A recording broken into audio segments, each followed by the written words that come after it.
Welcome to my channel. Today, we are going to learn English through a wonderful story about the history of France. France is a beautiful country in Europe with a long, exciting history. In this video, you will listen to simple English words and sentences to help you improve your listening skills. We will travel back in time to see ancient kings, famous battles, and grand palaces. Listen carefully, sit back, and enjoy learning English with the story of France. Long ago, the land we call France was named Gaul. The people living in Gaul were called Gauls. They lived in small villages surrounded by deep green forests and wild nature. The Gauls were strong farmers and fierce warriors. They made wooden houses, farmed the land, and raised animals. However, the Gauls were not united under one single king. They lived in many different tribes that often fought against each other. To the south of Gaul, the Roman Empire was growing very strong. The Romans had a famous and clever leader named Julius Caesar. Julius Caesar wanted to conquer Gaul to make the Roman Empire bigger and richer. In the year 58 BC, Caesar marched his strong army into the land of Gaul. The Roman soldiers were highly disciplined, wore strong metal armor, and carried short iron swords.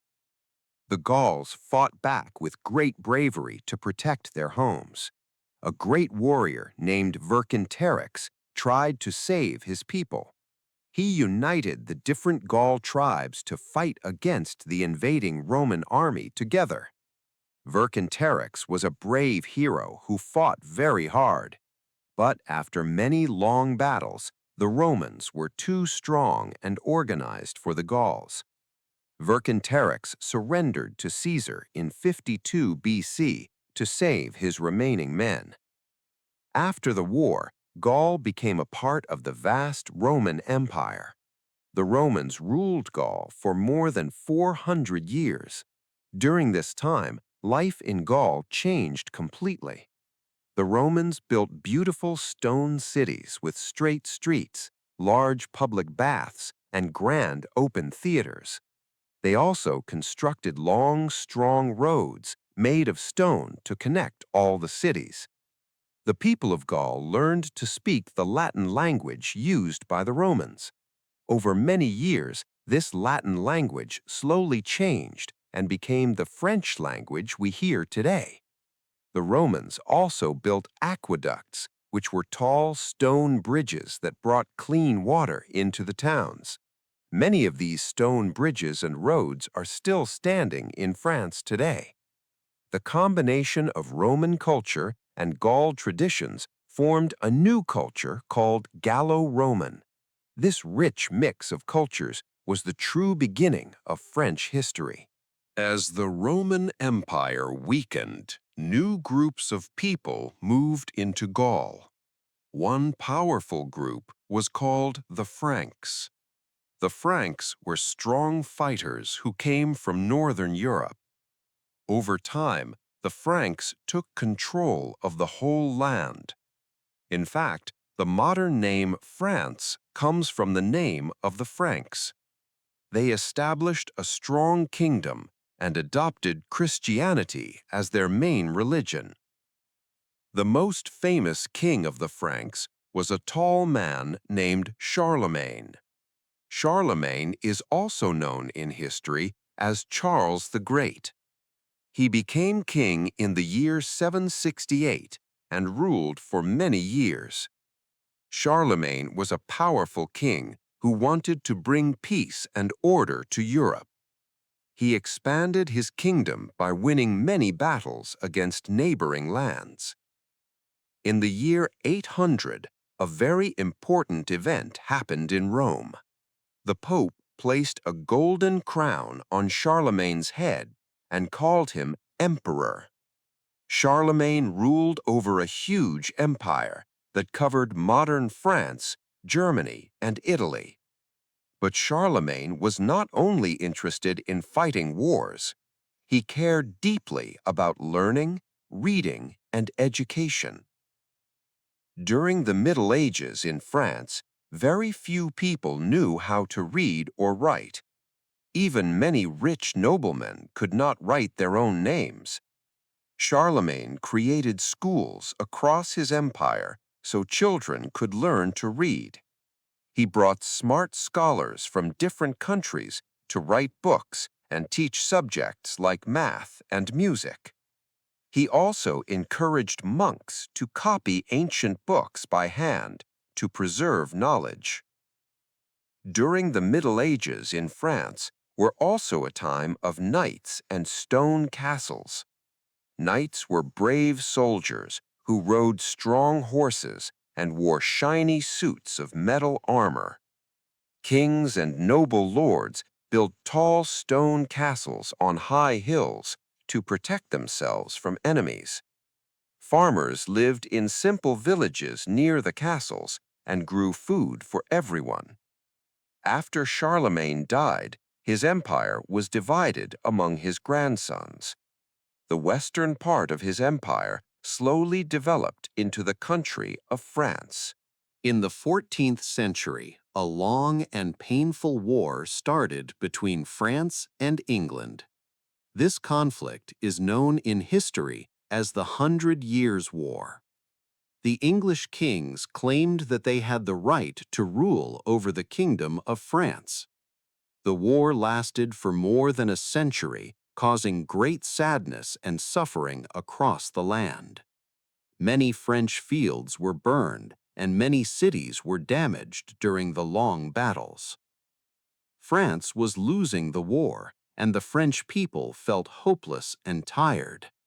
The English army controlled large areas of northern France, including the city of Paris. The young French prince could not even be crowned as the proper king. But in the year 1429, a young peasant girl named Joan of Arc appeared. Joan was only 17 years old and lived in a small farming village. Joan of Arc believed that God gave her a special mission to save France. She traveled to see the prince and persuaded him to give her an army. Joan put on white steel armor, rode a white horse, and carried a large white banner. She marched to the city of Orleans, which was surrounded by the English army. Joan inspired the tired French soldiers with her amazing courage and faith. Under her leadership, the French army fought with great passion and won a victory at Orleans. This glorious victory gave hope back to the entire French nation. Joan then led the prince to the city of Reims, where he was officially crowned King Charles VII of France. Tragically, Joan was captured by enemies a short time later and sold to the English. She was put on trial and died at a very young age in 1431. Even after her sad death, the French people continued to fight bravely, inspired by her memory. By the year 1453, the French army defeated the English and drove them out of France. The long and terrible Hundred Years' War was finally over. Today, Joan of Arc is remembered as a national hero and a symbol of bravery in France. After the war ended, France entered a peaceful time called the Renaissance. The word Renaissance means rebirth, a time when art, science, and learning flourished. French kings invited famous Italian artists like Leonardo da Vinci to live in France. Beautiful palaces called chateaux were built along rivers, especially in the Loire Valley. These grand castles had tall towers, glass windows, and huge, elegant gardens. In the 17th century, a famous ruler named King Louis XIV came to power. Louis XIV became king when he was only 4 years old and ruled for 72 years. He was known as the Sun King because he believed everything in France revolved around him, just like planets around the sun. He believed that God gave him total power to rule the nation alone. King Louis XIV did not want to live in the busy city of Paris. He decided to build a magnificent royal palace in a small town named Versailles. Thousands of workers spent many years constructing the Grand Palace of Versailles. The palace had hundreds of rooms decorated with gold, sparkling mirrors, and expensive silk curtains. The gardens were huge, filled with beautiful stone fountains, tall trees, and colorful flowers. King Louis XIV made all the powerful noblemen live with him at the Palace of Versailles. He did this so he could watch them carefully and prevent them from plotting against him.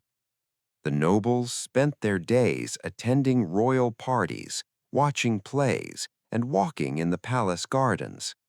While the king and nobles lived in luxury, the common people paid high taxes to fund their lifestyle. Under Louis XIV, France became the most powerful and fashionable country in Europe. French art, theater, music, and fashion set trends for all other European courts. However, building Versailles and fighting long wars drained the country's money. This contrast between royal wealth and poor citizens prepared the stage for future trouble in France. By the late 18th century, the people of France were angry and hungry. Poor harvests made bread very expensive, while King Louis XVI and Queen Marie Antoinette lived in luxury. In 1789, the people of Paris decided to revolt against the king's unfair rule. On July 14, 1789, an angry crowd attacked a giant prison called the Bastille. This event marked the beginning of the French Revolution. The revolutionaries demanded liberty, equality, and fraternity for all citizens. They wanted equal rights and an end to unfair royal power. The revolution quickly became very violent and chaotic. The king and queen were captured, lost their power, and were executed in 1793. France declared itself a republic, but the country remained unstable and filled with fear. Out of this turmoil emerged a brilliant military commander named Napoleon Bonaparte.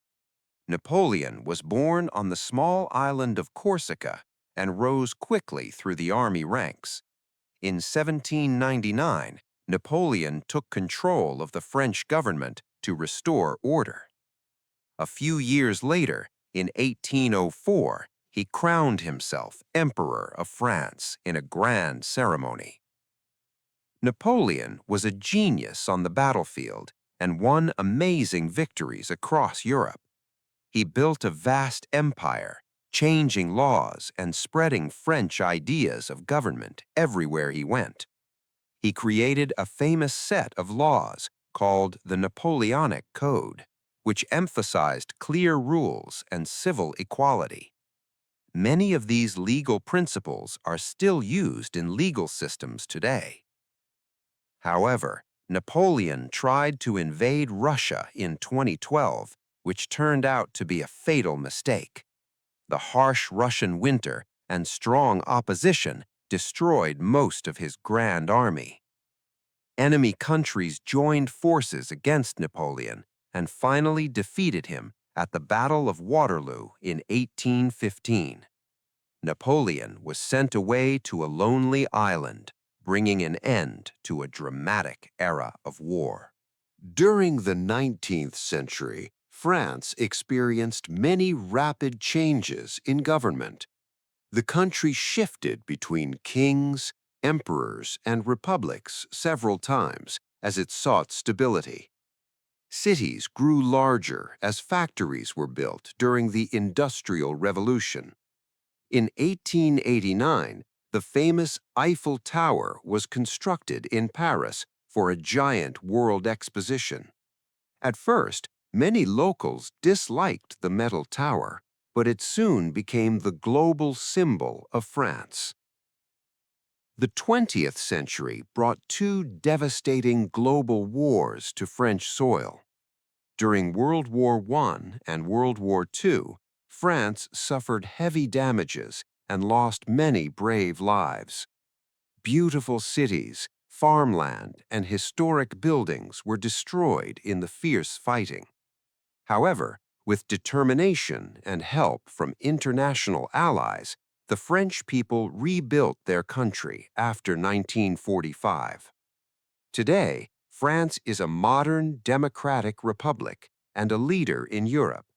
It is famous worldwide for its culture, fine food, fashion, cinema, and art museums like the Louvre. Paris, the capital city, attracts millions of international tourists every year who come to see its historical monuments. The French economy is strong, producing high-speed trains, advanced airplanes, and famous wines. France played a founding role in creating the European Union to promote peace across Europe. The French flag has three vertical stripes, blue, white, and red, representing freedom, equality, and unity.